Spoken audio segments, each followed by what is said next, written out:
আসসালামু আলাইকুম। আমি অন্তরা পেজ। আজকেও আছে নতুন একটা ভিডিও নিয়ে। আজকের ভিডিও যেমন ধরেন একটা গরুর মাংস রান্ধুম আর এটা কেমনে রান্ধুম এটাই আপনার লগে দেখাইম।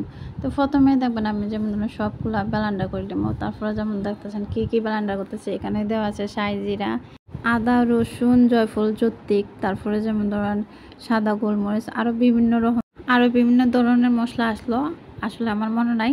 এখন কেন মনে নাই এটা পরে কই মনে। তারপরে যেমন ধরেন মাংস আমরা লইছি 1.5 কেজির মতন। আপনারা কয় কেজি লইবেন আমি তো জানি না। তারপরে পেঁয়াজ দিবেন, টক দই দিবেন আর যা ব্লেন্ডার করছেন এগুলো সব বেলে দিবেন। আর এখানে জিরা, ধনিয়ার গুঁড়া, লবণ, হলুদ, মরিচ তা দিবেন। তারপর লাস্টে একটু সরিষার তেল দিবেন। এই হচ্ছে আমার দেওয়া। তারপর লাস্টে আবার কিতা দিবেন, দারচিনি, এলাচি, তেজপাতা। দারচিনি, এলাচি কইছি তেজপাতা এগুলো দিয়ে বালাটি আধ দিয়ে মাখাইবেন। মাখানি দিয়ে যেমন অল্প একটু পানি দিবেন। পানি দিয়ে যেমন ধরেন চুলাত বয়াই দিবেন। আর কিতা করবেন এখন কইতাছি কি লাগে এই ভিডিও অনেক আগে করছি আর কি। এই ভিডিও অনেক আগে করছি, এডিট করাও নাই, এর লাগে সারাও না। এখানে এডিট হতে একদম আগে জানা ব্যাঙেজের কাম হয়েছে এডিট।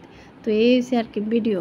এখন কইতে যেমন ধরেন আমার মাংস হয়ে গেছে। পরে লাস্টে একটু জিরা আর কাঁচামরিচ দিয়ে বালাটিকে কষাইয়া তারপর আর একটু উতরন দিয়ে আপনারা নামাই নেবেন। এই তো আমার ছোট্ট একটা ভিডিও। তো এই ভিডিও কেমন লাগছে কমেন্টে অবশ্যই জানাবেন। তো আজকে এই পর্যন্তই, আবার দেখা হবে, টাটা।